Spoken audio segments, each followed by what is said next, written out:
Welcome back to Black Travel and Culture. I am your girl, Kim, aka Kim with the Gems, and I'm here to share my experience getting residency, renewing residency. And I have a cute little PowerPoint ready to go.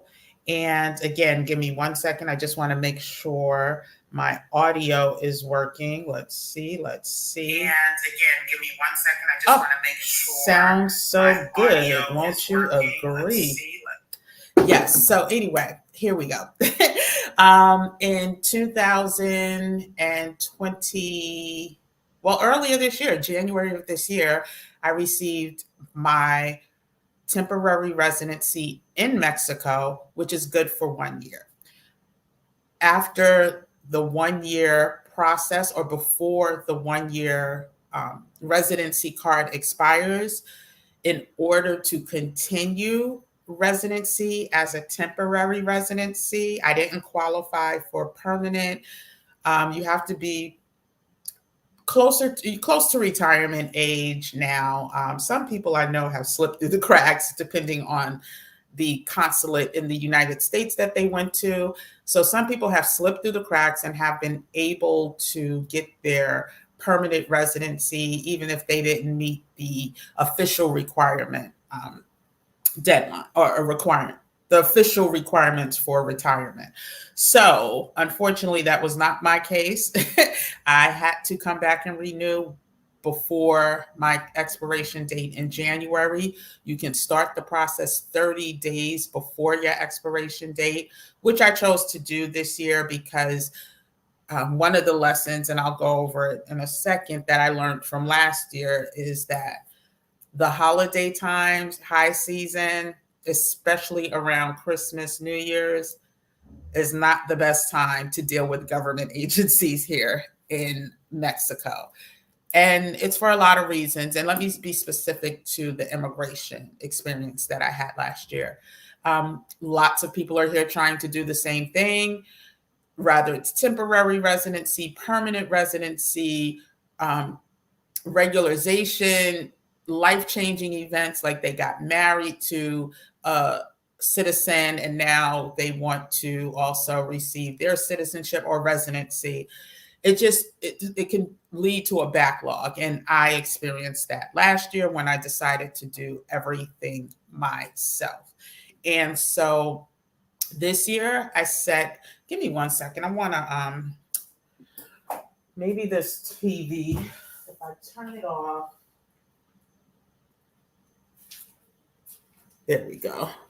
Trying to eliminate anything that's running on Wi-Fi to hopefully give this video a better experience, because I'm seeing that, it's weather related. But anyway, so this year I decided to, instead of try to do it by myself, which you could check out the other videos. I have a playlist all about my experience getting Mexican residency from beginning.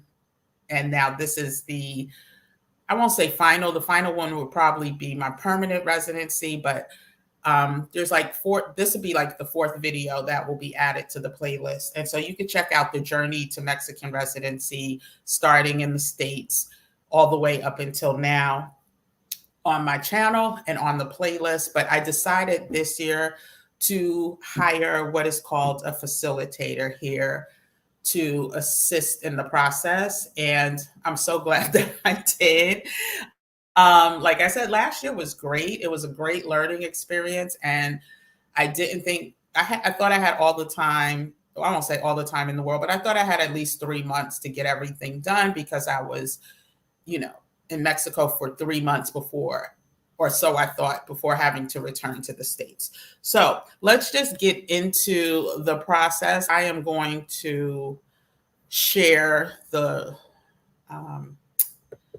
slides that I put together. If you do decide to do it yourself, just know the immigration offices that you're going to, because they're not all created equal. Some have more patience, some have less patience. And so I just want to make sure that you do your research, because my experience in Guadalajara, which is where I received my residency may not be the same as your experience in another state in Mexico. So just make sure you do your homework, and hopefully things will run smooth. So yeah, we're gonna start. This is really just my step-by-step process in renewing residency, my Mexican residency for the next 3 years. And I'm just gonna take you quickly through what that looks like. So quickly, applying for residency in Mexico begins at a Mexican consulate in your home country. So I'm speaking on behalf of the United States, which is my home country. I started the process in August of 2022 in New York City at the New York City Mexican consulate. I tell you all about that experience, all about that process in a video on this channel. And I'll also link that video. And let me see if I can, well, anyway, it's in the playlist. So again, just search this channel, go to the playlist, look for Mexican residency playlist, and you'll find all the videos there.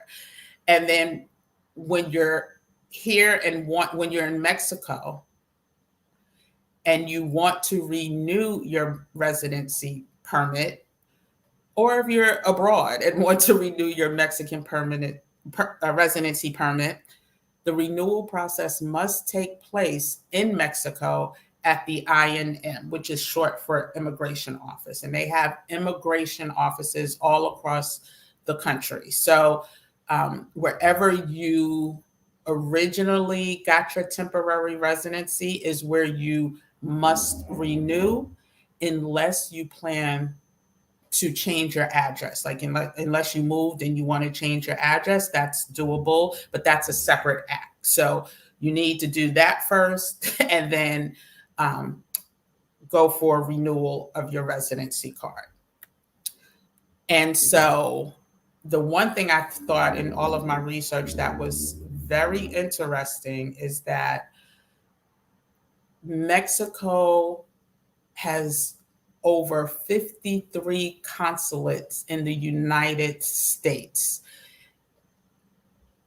No other country has as many consulates in any single host country. So no other country has as many consulates as Mexico does in the US at 53. And I think unless one closed, I know one opened in New Brunswick, New Jersey not too long ago. So it may be that number may be a little higher now.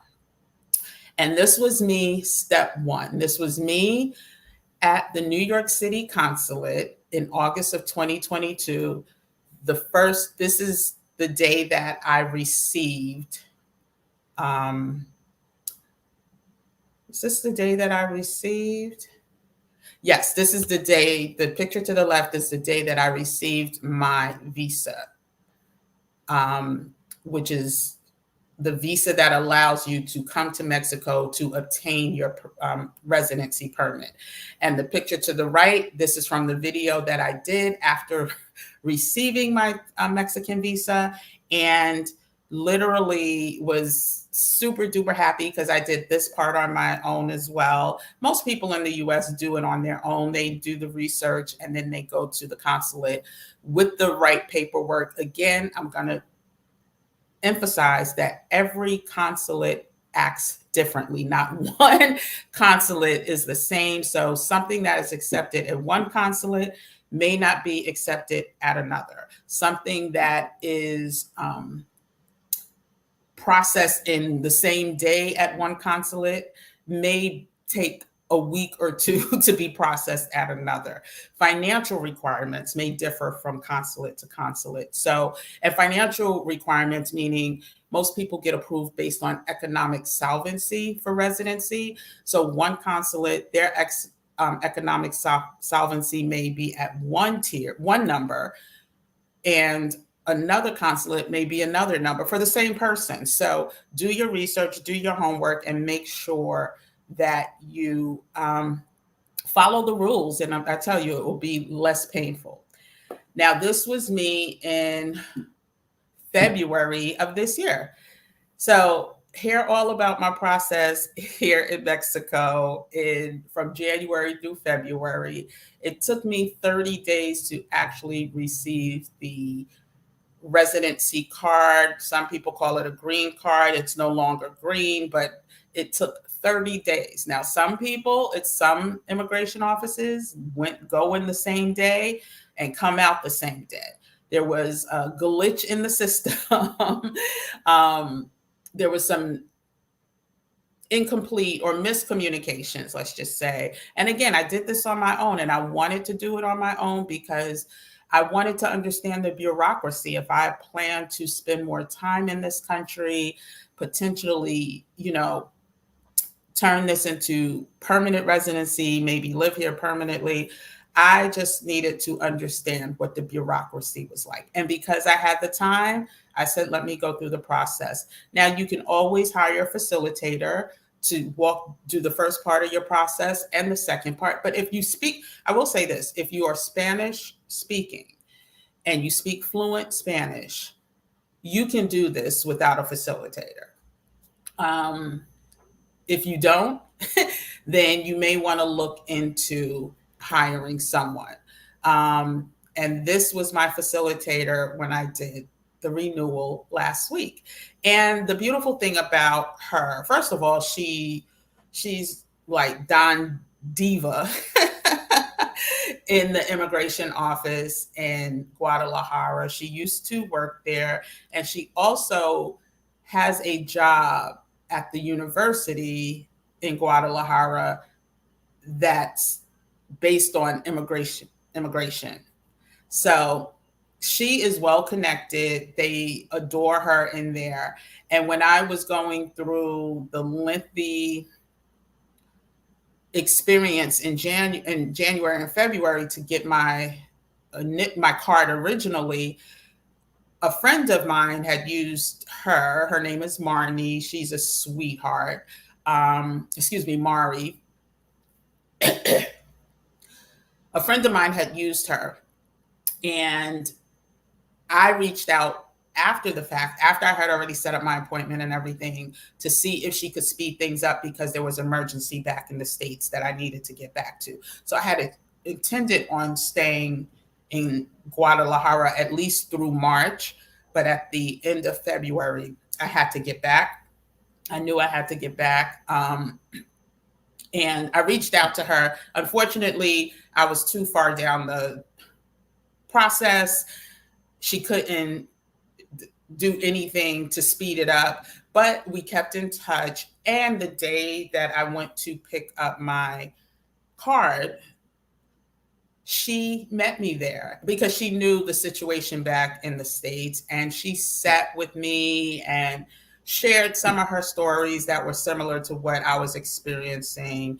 And she just turned, and again, she just did it because she knew the situation and she knew that it was taking an emotional toll at this point. And she just literally, out the kindness of her heart, came and stayed with me to make sure everything happened that day so I could get back to the States. And I ended up leaving the next day, because the thing about it is, if I would have left without getting my card, I would have had to request a certain type of exit. And that's a whole nother payment. You have to pay for that exit, which I would have done if things would have still, not been finalized. But it's a process. And then you have to come back within a certain amount of time. And it was just, I couldn't even commit to that at that point. Anyway, so she came, sat with me, spoke Spanish to anyone, didn't even, because I was doing my little struggle Spanish when I was in immigration. She took over, didn't ask for anything, just making sure I was good. So I knew that when I came back to renew, I was definitely going to use her. And it was easy breezy. It was the most easy breezy process that I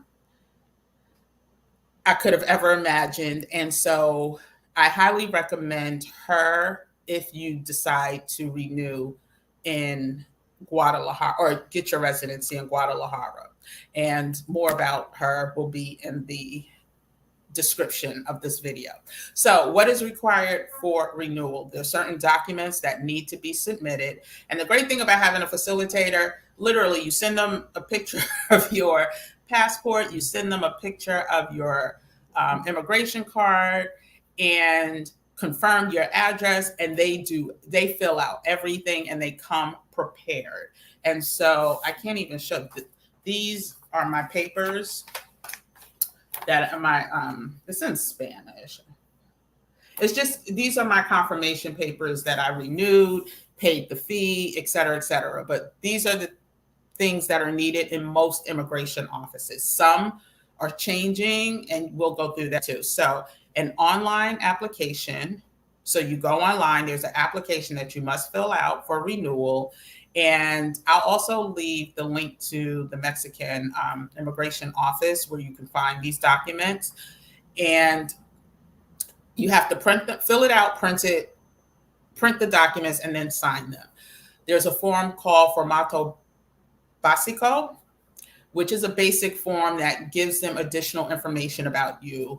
Some immigration offices have done away with it completely, and some still may request it. So, it's better to have and not need than to need and not have. So just make sure it's an easy form to fill out. Like I said, it's just basic information about yourself, from your height to your weight to your nationality. It's just very basic information. And so I would hate for someone to get to an immigration office, need this form.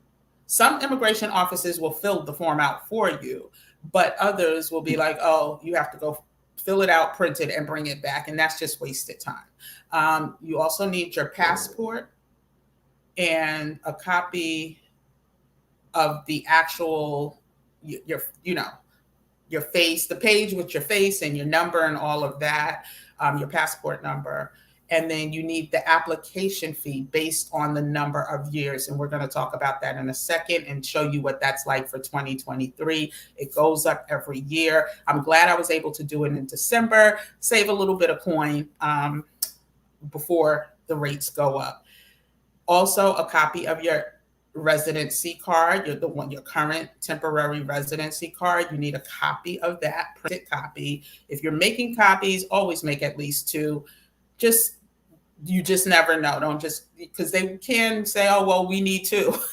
And you'll just be, SOL if you didn't print out two, or you'll have to find someplace to go print and maybe mess up your appointment or your scheduling, the scheduled time that you plan to renew your card. Also, some offices may require that you prove that you live where you say you live. And that's usually through an electric bill or some type of government bill. And so luckily Guadalajara, and I won't say luckily, but Guadalajara did not require that, which was a great thing. And so all of the information that you see above, basically my facilitator took care of, brought copies of. All I had to do was show up at the allotted time, which was 10 a.m. 10 a.m. was the time that she told me to appear. The change that happened between when I was here in January and now, Guadalajara used to only run based on appointments. They no longer require appointments. It's a first come, first serve type situation. But because she is connected, when I tell you it was so easy breezy, no waiting anywhere. We walked right inside together. I met her around the corner, at the corner. Walked inside the building together, sat down. She went to every station. And then when I needed to go, to verify whatever or do my biometrics, I did it. But other than that, she did all the talking, and it was just a great experience. Also, here are the fees for 2023. I told you I was going to share cost. And right now, the conversion rate for Mexican pesos to US dollars, for every $1 US, you get about between 16 and 17 Mexican pesos. When I was here last year, that number was higher. When I was here in 2022, let me take that back. When I was here earlier this year, that number was closer to 18. When I was here in 2022, that number was closer to 21, 22. So the value of the US dollar against the Mexican pesos has drastically decreased, about $5, and that's, or 5 pesos, I should say. But still, when you are talking thousands of pesos, that number can really add up. So just to translate what that looks like for me, so I renewed for 3 years. And not everyone wants to go from residente temporal to residente permanent, which is temporary resident to permanent resident.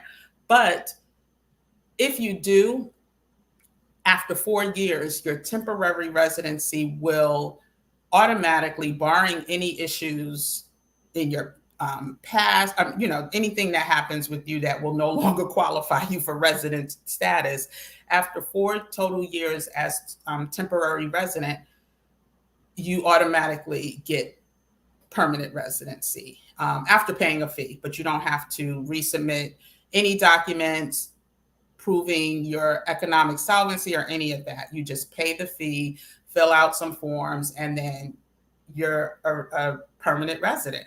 So for me, this is where I landed. I decided to do 3 years because I know that I want to get permanent residency. Some people just want to stay here for 2 or 3 years and don't want to have to worry about their visas expiring, their tourist visas expiring. So they'll get residency for a shorter time frame. Some people are unsure, so they'll go year to year and renew and then say, oh, you know what, maybe I don't want to, stay in Mexico. So for me, I knew I wanted to do 3 years. That cost was 9,693 pesos. I was trying to see if it was on my receipt, but no. Okay, so 9,693 pesos is currently $571. So for 3 years residency, for a 3-year extension on my temporary residency, I paid $571. But if you look at 1 year, 1 year residency equals 5,108 pesos. And that is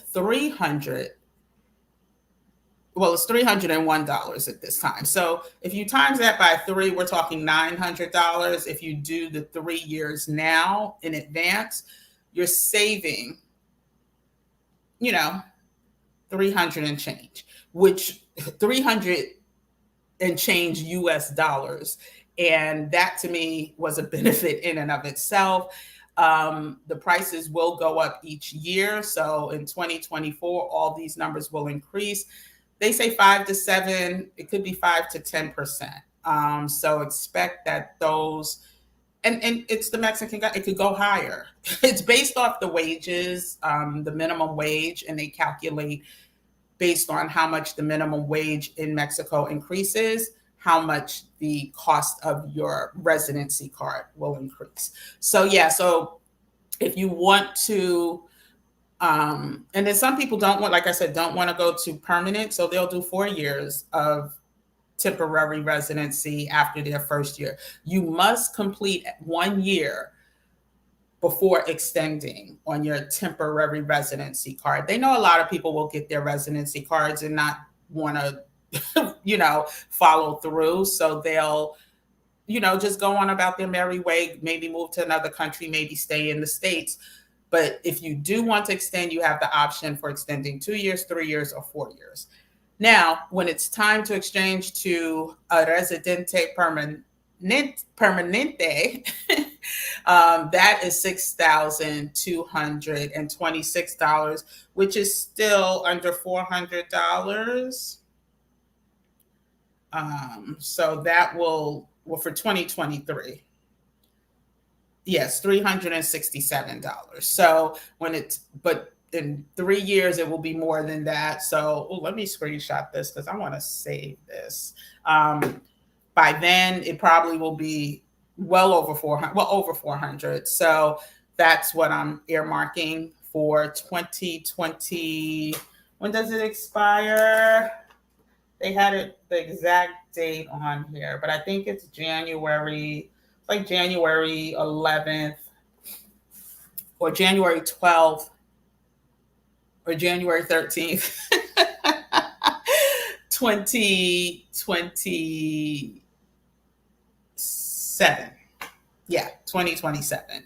And so, anyway, that's the cost. And that's pretty much the process for renewing residency. Now, again, if you're interested in seeing what the process was like, hold on a second. If you're interested in seeing what the process was like, oh, there we go. If you're interested in seeing what the process was like, through the rest of the process, through the other steps, through the other steps. So the getting the visa, scheduling that appointment, paying how much it costs. Again, those prices have gone up since 2022. But if you're interested in seeing what the process was like for the initial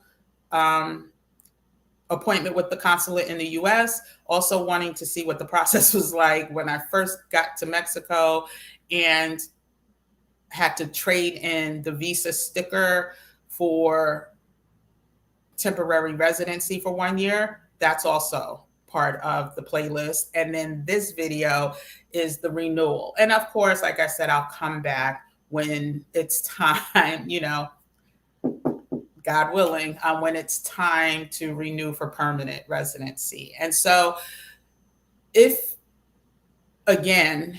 you are considering, I just like to underscore this, if you are considering residency in Mexico, you have to do your homework. And you can't just do a quick Google search. You have to listen to people who have been through the process in the country, state, city where you plan to do the same process. And it's the same when you get to Mexico. Listen to people who completed the process in the same state and city in Mexico that you're looking to complete the process. And I also have, I do consultations for people who are looking for specific help. Like, so if you're looking for names and contacts for facilitators, names and contacts for resources, there's a plethora of information that I have gathered, and I, do consultations. I'll link my Calendly as well. And I've helped it's been interesting, and it's been an interesting process, and people have really been happy with the access that they have been granted in some of these groups because they didn't know about it prior. So if you're looking to really take this seriously, hit me up, my Calendly, and I'll be more than happy to share. But until next time, I did want to come in yesterday. That's what I wanted to go over really quick. I wanted to come in yesterday evening to do a 2023 in review.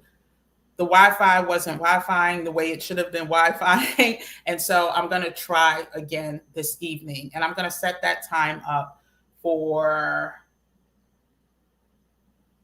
let's say 6 p.m.